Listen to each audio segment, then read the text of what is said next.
Di Kutub Utara, sekelompok pekerja lagi ngebor dalam-dalam di sebuah gua es. Tiba-tiba mereka nemuin sesuatu yang nyangkut di dalam es. Mereka langsung ngebongkar gumpalan es gede buat ngeluarin benda itu, terus langsung diangkut pakai helikopter ke lab. Para ilmuwan langsung ngirim faks ke perusahaan pemboran, bilang kalau mereka nemuin penemuan arkeologi yang super penting. Mereka minta pemboran dihentikan dan minta spesialis buat ngeliatin benda yang ada di dalam gumpalan es itu.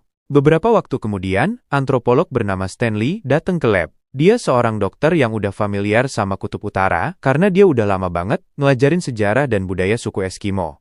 Stanley dikenalin sama Dr. Diana dan ilmuwan-ilmuwan lain. Mereka yakin kalau mereka nemuin hewan prasejarah. Tahun 1898, orang Rusia pernah nemuin mammoth dengan sel yang masih hidup, jadi mereka berharap banget penemuan kali ini juga gitu. Terus, mereka pakai laser buat ngebongkar gumpalan es itu lapis demi lapis, dengan super hati-hati, biar gak ngerusak makhluk di dalamnya. Ternyata makhluk di dalamnya bukan hewan, tapi manusia Neandertal. Stanley nganalisa penampilannya dan nyimpulin kalau dia seorang pemburu yang hidup sekitar 20-40 ribu tahun yang lalu. Dia pengen ngeliatin lebih dekat, tapi si Diane jelasin kalau tujuan mereka adalah buat motong manusia purba itu dan ngirimnya ke pusat penelitian terbaik di seluruh dunia.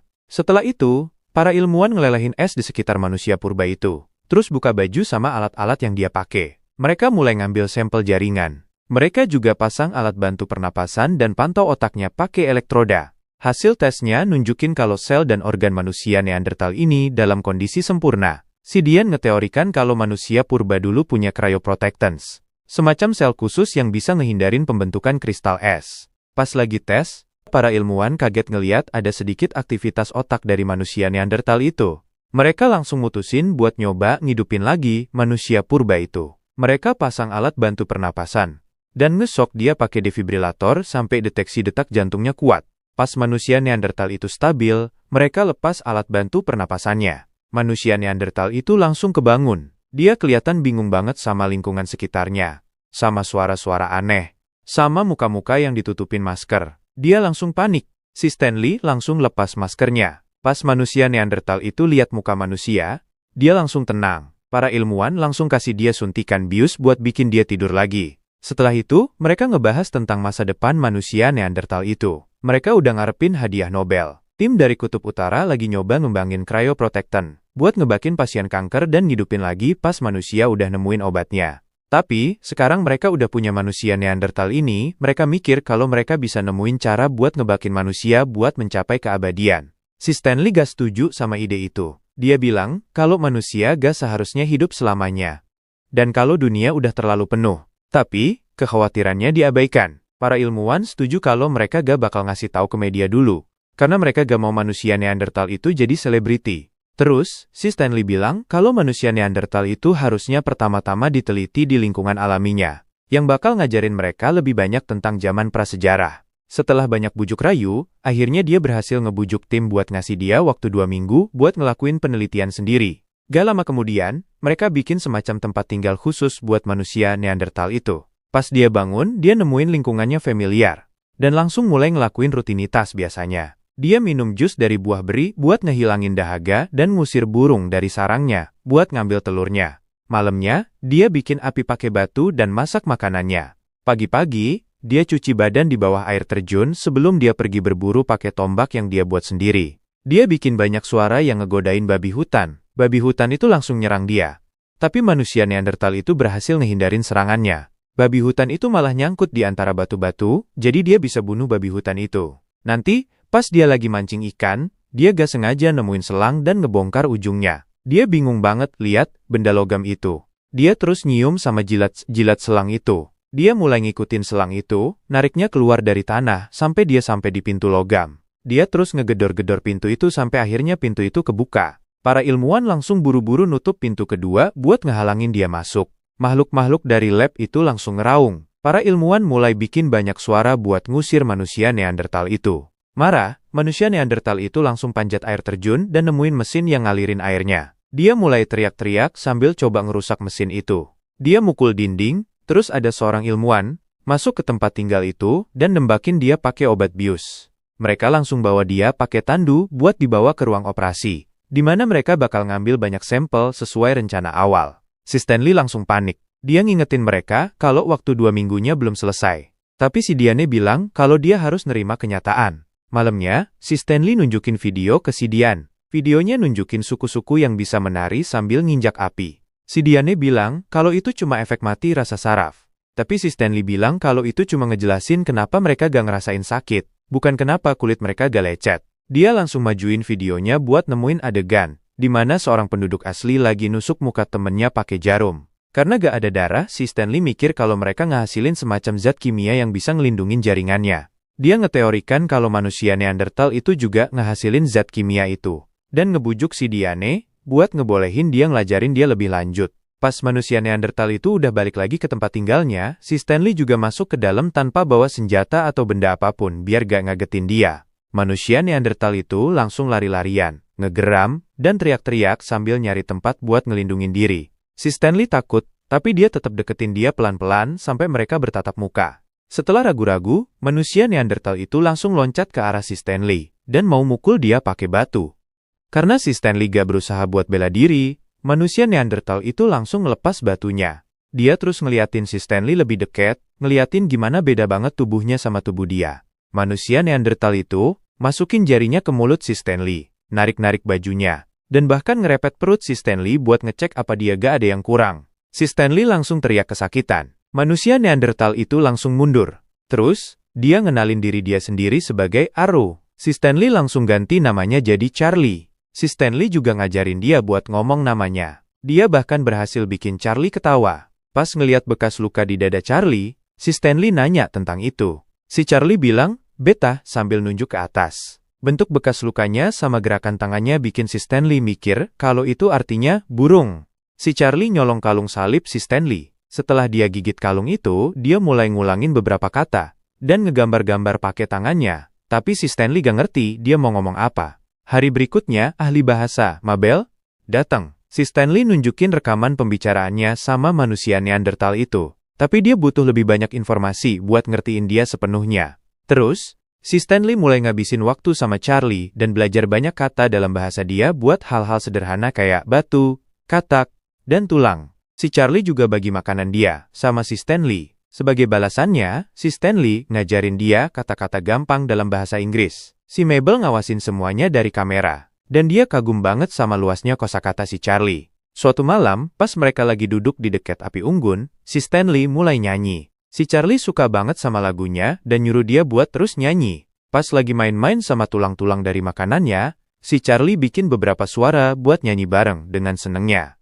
Beberapa waktu kemudian, para ilmuwan bikin si Charlie tidur lagi buat ngambil sampel lagi, dan mulai eksperimen baru. Dia dimasukin ke dalam ruangan khusus dengan suhu yang sangat rendah. Mereka berharap ini bisa ngaktifin cryoprotectants, dan ngebikin lebih gampang buat para ilmuwan ngekstraknya. Si Stanley terus protes, dia bilang kalau mereka lagi bunuh si Charlie, dan kalau dia gak pantas buat diperlakukan kayak kelinci percobaan. Detak jantung si Charlie mulai melemah. Para ilmuwan gak punya pilihan lain selain ngeluarin dia. Setelah itu, di dalam tempat tinggalnya, si Charlie terus teriak-teriak marah ke si Stanley, karena dia gak suka sama semua eksperimen dan bekas luka barunya. Tiba-tiba dia loncat dan pura-pura nyerang si Stanley. Dia mukul tanah pakai tombaknya sebelum dia nusuk-nusuk dadanya sendiri. Dia kayak minta tolong ke si Stanley buat menghapus dirinya sendiri, tapi si Stanley nolak buat ngelakuin itu. Setelah berjuang keras, dia akhirnya keluar dari tempat tinggal si Charlie. Nanti, secara pribadi, si Stanley minta bantuan ke si Diane. Semua penelitian ini perlahan-lahan ngejauhin si Charlie dan bikin mereka kehilangan kontak sama dia.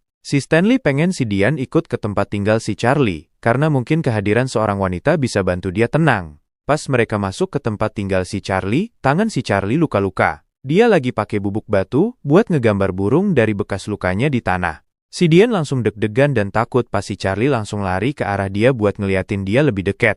Setelah nyium-nyium, si Charlie bagi makanan dia sama si Diane. Si Diane makan itu biar gak ngebuat dia tersinggung, meskipun makanannya terbuat dari serangga. Terus, si Charlie terus ngejamah dia. Awalnya sih baik-baik aja, tapi lama-lama dia mulai mau ngeliatin bagian bawah tubuh si Diane juga. Si Stanley langsung nahan dia. Mereka berdua teriak-teriak, jadi si Stanley harus pakai kata Neanderthal buat milikku, buat ngebuat si Charlie mundur. Terus, si Charlie bawa beberapa benda dari gua dia buat ditukar sama si Diane. Tapi si Stanley harus nolak. Pas dia liatin si Diane, si Charlie jadi sedih banget. Dia terus ngulangin kata yang sama berulang-ulang. Pas si Mabel nganalisa ini, dia mikir kalau dia udah nemuin kata buat wanita dalam bahasa si Charlie, tapi ada sesuatu yang lain yang dia gak bisa pahami. Si Stanley sama si Diane bikin si Charlie jelasin kata-kata itu. Dan dia bikin beberapa gambar di tanah. Ternyata, dia dulu punya istri dan anak-anak. Dia mulai lari-larian sambil ngulangin kata-kata itu. Dan si Diane sadar kalau dia lagi nanya di mana keluarganya. Momen itu tiba-tiba terganggu pas ada helikopter muncul di atas fasilitas. Karena langit-langitnya terbuat dari kaca, si Charlie lihat itu dan langsung panik. Dia mulai manjat batu-batu sambil terus ngulangin, "Beta," kata dia buat burung. Para ilmuwan langsung nyuruh helikopter buat pergi, tapi si Charlie gak mau tenang. Dia manjat sampai ke puncak tempat tinggalnya dan terus teriak, "Betah," ke arah langit-langit. Beberapa waktu kemudian, si Stanley ngunjungin suku Eskimo dan bagiin kata-kata yang dia dengar dari si Charlie. Suku itu langsung ngenalin kata-kata itu. Si Stanley langsung buru-buru balik ke lab buat bagiin penemuannya ke si Diane. Betah itu merujuk ke Sedna, legenda tentang burung besar yang jadi utusan Tuhan dan bawa orang-orang ke surga atau neraka tergantung dari perilaku mereka. Dia ngeteorikan kalau suku si Charlie musnah pas kutub magnet bumi berbalik dan membunuh semua hewan di daerah itu. Si Charlie mungkin ngerasa kalau itu hukuman dari Tuhan, dan dia pergi jalan mimpi. Artinya dia pergi buat nyari burung itu dan ngorbanin dirinya sendiri buat ngebalikin hewan-hewan itu. Sekarang, si Charlie mikir kalau helikopter itu adalah Sedna, jadi gak ada cara buat nenangin dia. 34 jam kemudian, si Charlie udah pakai semua baju, alat-alat, dan perhiasan yang dikasih si Stanley beberapa hari yang lalu. Dia juga pakai buah beri yang dihancurkan buat menghias kulitnya. Si Charlie gak pernah berhenti bernyanyi. Jelas banget kalau dia lagi nungguin kembalinya Tuhannya. Kapanpun si Stanley masuk ke tempat tinggalnya, si Charlie langsung sembunyi sampai dia pergi, nolak buat komunikasi. Suatu sore, si Charlie naik tangga. Setelah ngeliatin si Stanley berkali-kali, dia tahu kalau dia harus pencet tombol. Dia masuk ke lab dan ngendap-ngendap buat mastiin kalau gak ada ilmuwan yang lihat dia. Pas dia sampai di koridor kosong, dia nemuin cermin dan mulai ngegeram kepantulan dirinya sendiri. Mikir kalau orang lain itu lagi ngelawan dia. Si Charlie ngebongkar cermin itu pakai tombaknya. Terus dia dengar suara di speaker dan langsung lari ketakutan melewati koridor sampai dia sampai di ruangan dengan semua hewan lab. Pas dia lagi ngeliatin burung, beruangnya ngegeram, jadi si Charlie terus jalan. Pas dia coba masuk ke koridor berikutnya, dia nabrak pintu kaca. Dia langsung coba lagi, dan pintu itu kebuka otomatis, ngebolehin dia masuk ke ruangan lain. Saat itu dia langsung takut pas dia dengar suara kendaraan yang jalan. Dia langsung sembunyi di belakang mesin fotokopi. Tapi, si Charlie gak sengaja ngaktifin mesin fotokopi itu dan langsung takut lagi, jadi dia langsung lari. Setelah kaget karena lift, dia masuk ke lab dan ngebongkar botol berisi asam, yang sedikit ngebakar tangannya. Saat itu, para ilmuwan matiin lampu.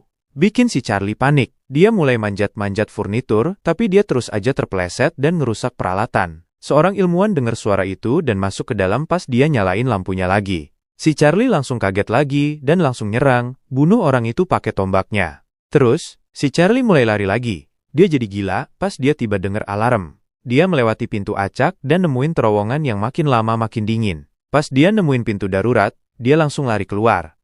Dan akhirnya keluar juga. Dia lihat helikopter dan langsung ngejarnya. Pilotnya langsung mukul dia pakai ski buat bikin dia pingsan.